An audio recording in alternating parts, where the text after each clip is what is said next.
did well last night, getting that red hind, got it all cleaned up and in the box this morning. So it was a pretty big job. But we're out here at Cooby Dam. Going to try and get some red claw, flick a few lures around and see how we go with that. But we'll get back to chasing some deer tonight and maybe even some bunnies. So that's it. Try and check the pots tomorrow. See if there's any red claw on them.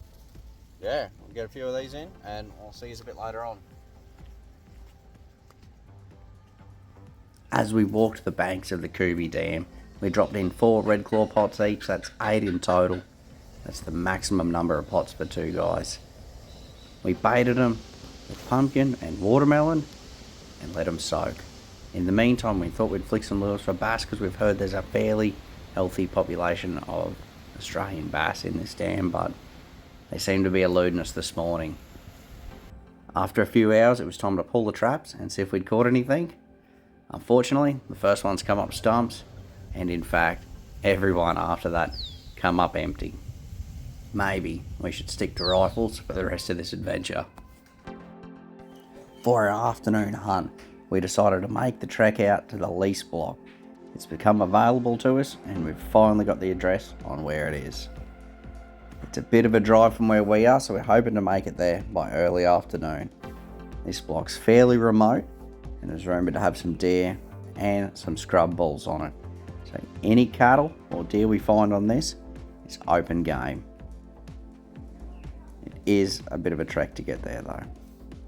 After a few gates and a long boundary fence line, we pull up at a spot where we decide this is far enough. We don't want to go driving any animals out away from us, so we're going to hike from here. Right, we're out here on the lease block. It's the last day hunting deer, isn't it? Yeah, last day we can shoot a deer. We're processing in the morning the one Luke shot the other night. So we're hoping to get out here and get, young buck could be good, or a stag. Yeah. But meat for the freezer is always top priority. I've got the 22 in case there's any rabbits out here, or hares. We've got permission to take some of them for meat, so we better get onto it because it looks like there's some rain coming and the afternoon's getting away from us, so let's go.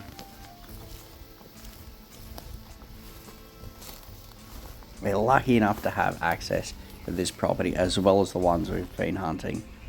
It is on a lease, but it is currently only being managed for wild game and timber.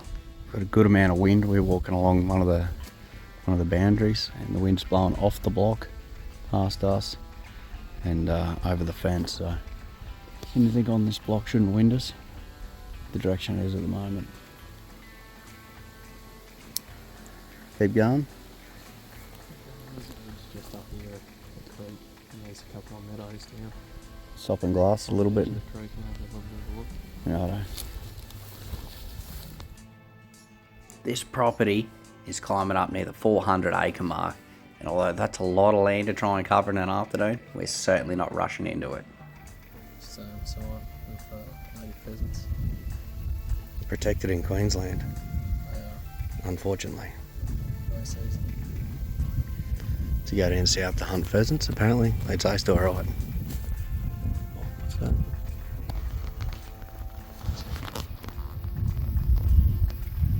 Small native rabbit. Pheasant. Luke's walking down to investigate because even if there was a rabbit at this stage, we wouldn't be shooting at any of them till the walkout because we don't want to go spooking any deer.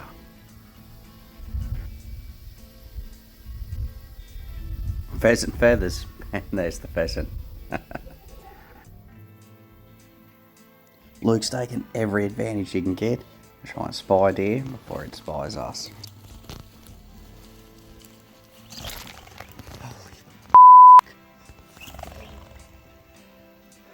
I absolutely crap myself as a whole heap of native quail take off from underfoot. These things are fast and very edible, but again, no bird hunting in Queensland of any native birds. So I'd love to get around and chase some of these one day, but we'll have to go down south for it. While my heart settles, Luke's planning our next route. He doesn't think there's any deer down in this bottom here, so he's planning a track across to the other side, where apparently there's a few ridges that are good to glass from.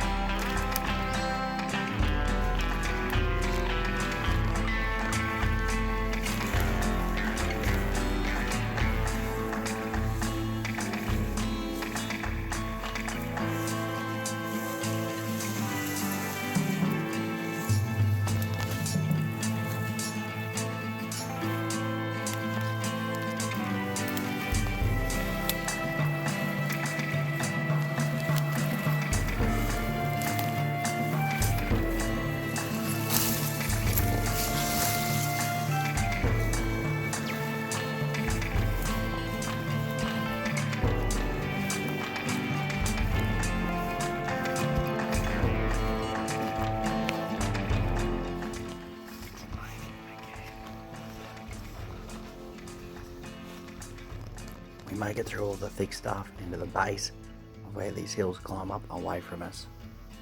Good vantage points. We're just going to climb this ridge line. There's a little valley either side. I'm probably going to sit up here till dusk, which isn't too far away now.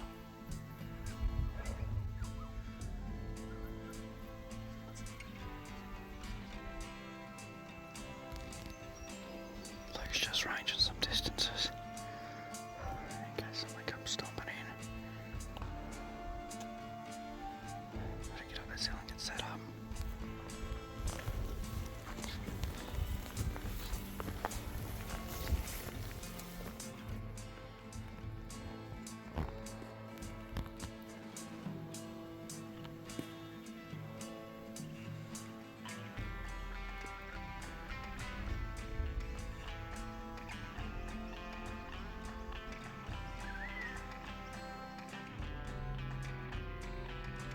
Luke stops to glass the ridge lines, and I decide I'm going to go for a walk and see if I can see any fresh sign.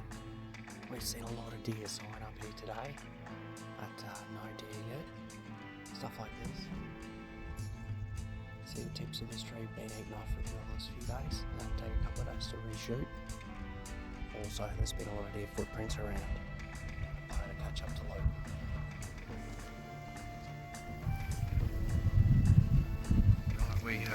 We didn't see any deer this afternoon. We're going to start the walk out. It's getting dark.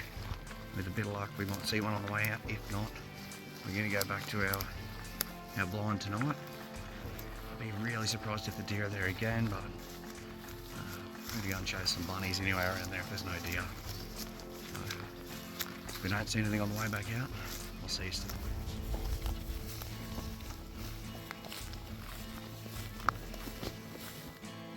A few showers and a relatively uneventful walkout didn't dampen our spirits because we knew there was still a chance when we get back to the blind tonight there could be deer on that mountainside. So we didn't waste any time. We drove straight out there. Seeing this little fella along the way, ring-tailed possum, just out there doing his thing. But it was time to stop messing around and get out and get a look at that blind. Righto, we're down here at the valley again. It looks like there's some deer feeding on the far hill. Back on the other side where we've been camping the last couple of nights. These guys are up above our blind, so we're still probably about 800-900 metres out from their location, but we're going to try and get in a little bit closer. We'll take another look.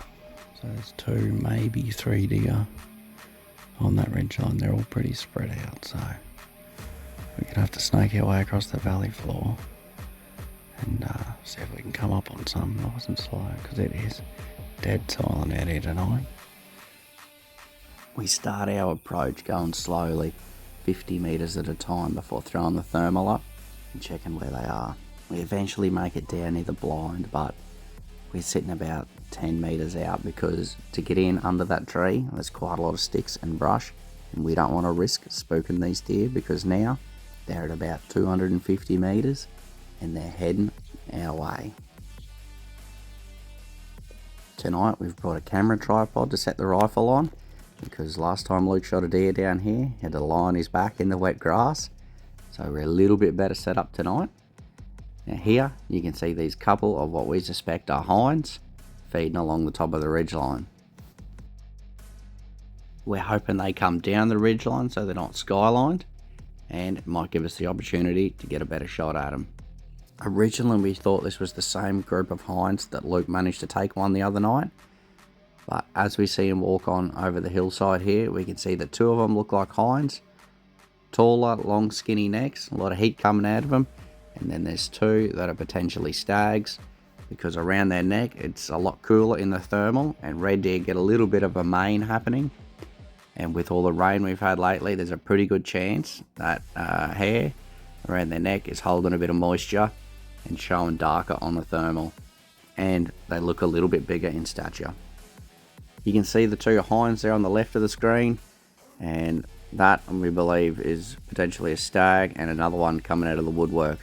The one following up the rear is definitely the larger of the 2. He's the one we'd love to get a crack on if the opportunity presents itself. But again, we're out here harvesting meat, and this is going to be my first time shooting at a deer, so it's just going to come down to wherever the opportunity presents itself. By this stage, I'd been sitting with my rifle, resting on the tripod, finger at the ready for 20 to 25 minutes, but these two stags just were not moving. The rain's starting to come down now, and Luke's telling me maybe we just need to take a shot at these things, and hopefully there's not too much brush in front of them. The one on the left is the smaller one, but it is the one with less obstructions around it. So I'm going to line up and see if I can get a shot on him.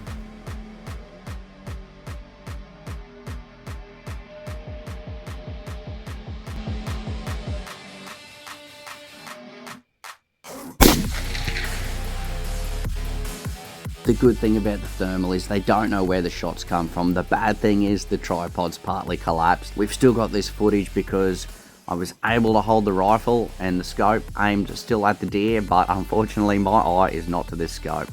That first shot felt good, so I'm a bit worried the deer's injured, and by the time I can line up for another shot, it's starting to head up for the ridge line. I rush a second shot, and as we can see by the no reaction of the deer, it was a clean miss. But before I can line up again, this deer ridges out and it's gone into the night. We are very possibly in a terrible situation here where we have a wounded animal and it has escaped from us at this point in time. We're going to go and look for it, see if we can see any sign or blood trail leading away from the area. But there's also a really good chance that it was a clean miss. The second shot definitely was a miss because there was no reaction on the thermal. But the first shot, it might well have just hit a stump, the ground, just whizzed over this thing's back. There's no way to tell. That is one of the troubles of shooting with a thermal. But we're going to race up that hillside with some torches, and we've got the thermal with us now, dismounted off the rifle.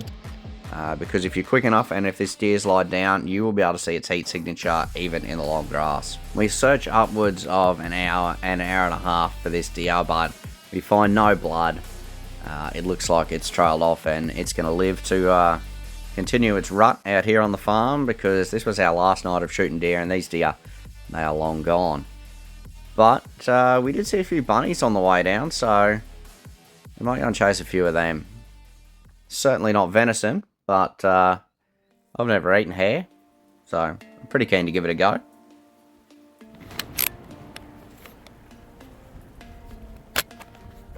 So if you're shooting hares and rabbits, we've decided we're going to mount the big spotlight on top of the scope on the 22. And we're going to take turns shooting, and the other person is going to try and locate the rabbits or the bunnies in the general area with the thermal. And then we're going to go and chase them with the torch. A little bit more sporting, I suppose, for the rabbits, since we're just driving around searching for them.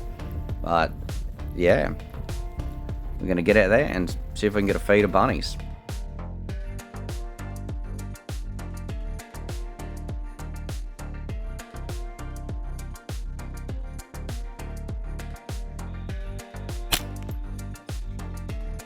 Righto, so the camera fell off the barrel mount, but that's the little hare we ended up getting. I'm going to go for a bit more of a walk, see if we can find any more around here. Hares usually hang out in pairs. It'll be awesome to get the other one if it's still in the area. We are shooting subsonics out of a Savage A22R, which is repeating 22, but it's got a safety latch or secondary trigger to fire again, making it legal in Queensland and probably all of Australia on a category A and B license. The only issue is with subsonics, it doesn't cycle properly and you have to manually reload it. Luke's closing in on the other hare here, hiding up here in the long grass. Oh yeah.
Luke's just going to give us a quick tutorial on processing up these bunnies to the point where we're going to throw them in the esky for tonight.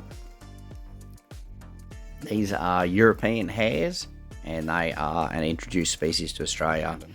And I can only speak for Queensland, but they are huntable on any privately owned land. You just got to be aware that your shots cannot go over the boundary, which we didn't have any issues here.